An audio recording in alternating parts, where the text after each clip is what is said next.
Iya, pemirsa masih bersama kami dalam Newsroom dan masih membahas terkait awas penyakit hepatitis A, dan sudah bergabung bersama kami ada Dr. Anda Haja Atiatul Farida, ini selaku Wakil Kepala Sekolah Bidang Kurikulum SMP Negeri 20 Depok. Selamat siang Bu, selamat datang di JAK TV. Ibu, tadi kami sempat membahas ini terkait bahaya ataupun penyakit yang merebak di sekolah Ibu, utamanya ini menjadi satu berita begitu ya Bu ya. Ini sebenarnya dari kronologisnya sampai bisa ketahuan bahwa ternyata sebanyak itu menderita atau tertular virus hepatitis A di sekolah, itu seperti apa sih Bu? Kalau kalau untuk masalah tertularnya dari mananya kita nggak tahu ya. Tapi pada saat upacara bendera di hari Senin tanggal 11 November lalu, itu ada beberapa siswa yang merasa lemas, pusing, mual. Jadi dia dipapah oleh teman-teman yang anggota PMR untuk memisahkan diri. Nah, pas lama-lama saya perhatikan kok tidak seperti biasanya gitu. Biasanya kan hanya paling ya 3 anak, 4 anak. Nah ini kok saya lama-lama perhatikan makin lama barisan tuh makin kosong. Jadi saya punya inisiatif, saya keluar dari barisan, saya lihat gitu di ruangan tersebut ternyata ya lumayan banyak anak yang merasa lemas, merasa pusing gitu. Kemudian saya sih awal-awal hanya ledek-ledekan ya sama anak-anak. Jangan-jangan kamu hanya males upacara atau gimana gitu. Ya kita nggak tahu akan terjadi hal seperti ini gitu. Awalnya hanya itu. Kemudian di hari Selasa, ini yang lumayan banyak anak itu tidak masuk sekolah gitu. Itu pun belum ada yang beritahukan bahwa ada yang sakit, belum ada. Saat itu banyak yang nggak masuk, ini kenapa gitu. Baru kebetulan ada teman guru, wali kelas bilang anaknya ini dirawat di rumah sakit dan dia bilang terjangkit hepatitis. Itu baru satu. Iya, terus yang sudah hadir pun anak-anak udah lumayan, ada beberapa anak yang minta pulang bu, pusing, mual gitu. Ya sudah pulang, mereka pulang.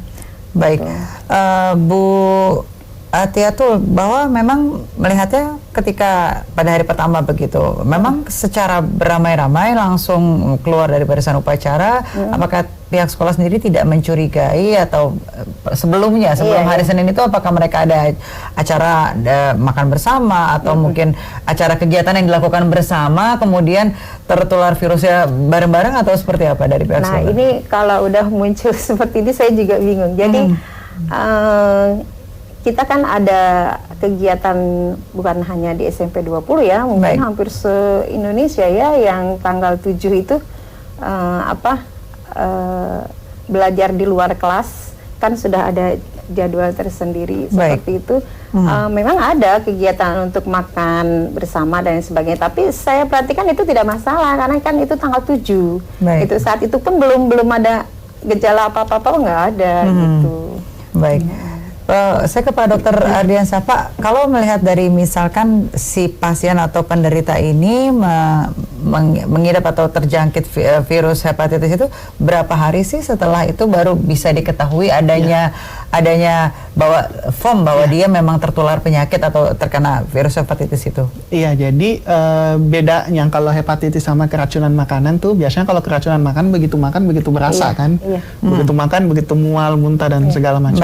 Nah kalau ini memang dia butuh waktu tuh virusnya, jadi dia butuh waktu untuk kemudian dia bermanifestasi dalam artian bahwa gejalanya itu muncul. Jadi memang butuh waktu, nggak langsung seperti itu. Dan tiap orang memang beda-beda tuh respon tubuhnya. Tapi yang seperti saya jelaskan tadi, secara umum gejalanya itu demam, mual, muntah, akhirnya nanti menjadi kuning karena dia butuh proses waktu. Tidak juga begitu makan di situ ada virus hepatitis langsung kuning, enggak, dia butuh waktu. Jadi memang kalau apakah memang dia butuh waktu seminggu 2 minggu itu ya bisa jadi seperti itu memang. Baik, Bu Farida sendiri nih, kalau dari proses penularan yang didiagnosa dari SMP hepatitis di SMP Negeri 20 sendiri kurang lebih disebutkan tadi bisa seminggu, bisa 2 minggu. Apa sih tindakan medis yang dilakukan oleh pihak sekolah terhadap murid-muridnya begitu, Bu? Jadi pada saat kita ketahui banyak anak yang nggak masuk itu, terus sudah diketahui ada salah satu siswa yang terkena hepatitis. Nah, di hari Rabu kita sudah memanggil dokter dari Puskesmas Langkapan Jaya. Jadi untuk mengecek ya kenapa sampai seperti ini gitu. Itu udah hari Rabu kita sudah ada tindakan ke siswa. Kemudian di hari Kamis juga sudah ada tindakan seperti screening gitu. Ya, kalau misalkan sehat ya masuk kelas nggak masalah gitu. Akhirnya di hari Senin dari Dinkes juga sama dengan Promkes, dengan dari Puskesmas Pancoran Mas kami karena Kecamatan Pancoran Mas juga sama bekerja sama untuk mencari lah ya istilahnya dari mana asalnya gitu. Jadi siswa-siswa yang sudah di screening yang oleh dokter setelah dicek kamu periksa darah, kamu cek darah, kamu masuk kelas gitu.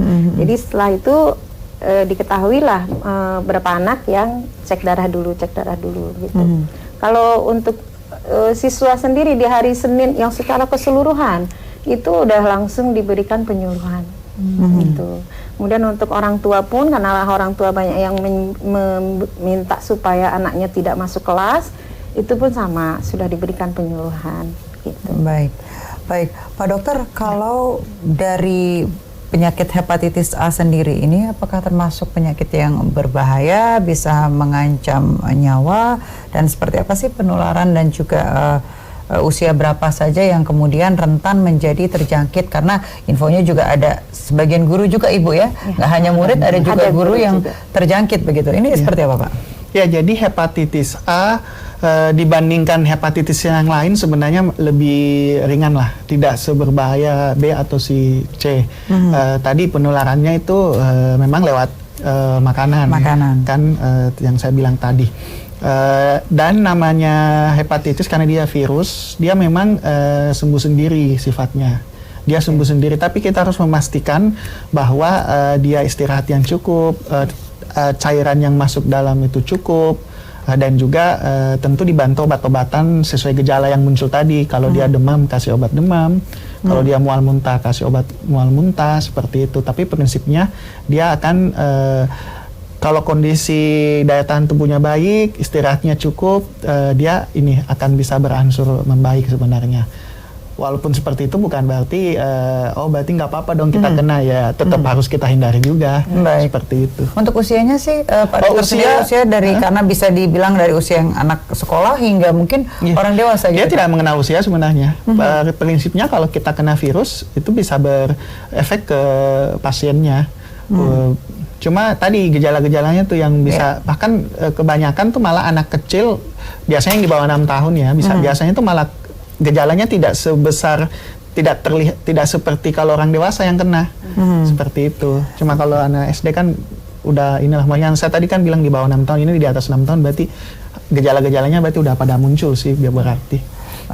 Baik, Bu Farida sendiri, bahwa dari pihak sekolah tadi kan sempat disebutkan mungkin salah satunya dari makanan. Kalau dari sektor kebersihan sendiri, apakah dari kegiatan di sekolah sendiri sudah diperlakukan untuk pembersihan atau mencegah virus dan sebagainya begitu Bu, selain penyuluhan tentunya? Iya. Ini sebetulnya kami juga merasa ironis sekali gitu ya. Artinya gini, kami di tanggal tanggal 9 kalau nggak salah, hari Jumat, tanggal 8 atau tanggal 9 itu hari Jumat, kami baru saja mendapatkan penghargaan Adiwiyata Sekolah Sehat. Jadi sebelum-sebelumnya itu ya masalah kebersihan sangat ditingkatkan gitu. Kami juga sudah meminta kepada semua siswa untuk membawa tempat makan sendiri, minum sendiri, memilah sampah dan lain sebagainya, sehingga mengurangi sampah plastik lah istilahnya. Jadi betul-betul anak-anak itu sebetulnya udah tahu tentang kebersihan dan lain sebagainya. Itu yang di Jumatnya dapat piagam itu. Seninnya ini yang kemudian ada sakit seperti ini. Kemarin tanggal 18 pun itu sudah sampel dari karena yang dituding misalnya ya, ditudingnya katanya kantin. Semua penjamah makanan di kantin pun sudah diperiksa. Katanya dari sanitasi, semua saluran pun kita sudah bersihkan, sudah bukan baru sekarang, tapi memang dari awalnya sudah pun memang ya, Bu? sudah bersih sehingga kita mendapatkan piagam tersebut kan gitu. Siapa yang nyangka kalau ternyata setelah Jumat kita dapat piagam, Senin, Selasa dan seterusnya ke sini kita ada musibah seperti ini gitu. Jadi itu tadi saya bilang kita juga nggak ngerti sampai sekarang gitu. Dari mana datangnya. Masih dicoba mencari begitu iya. ya. Ibu, Pak Dokter, kami harus jeda sejenak. Pemirsa jangan kemana-mana, tetap bersama kami di Newsroom.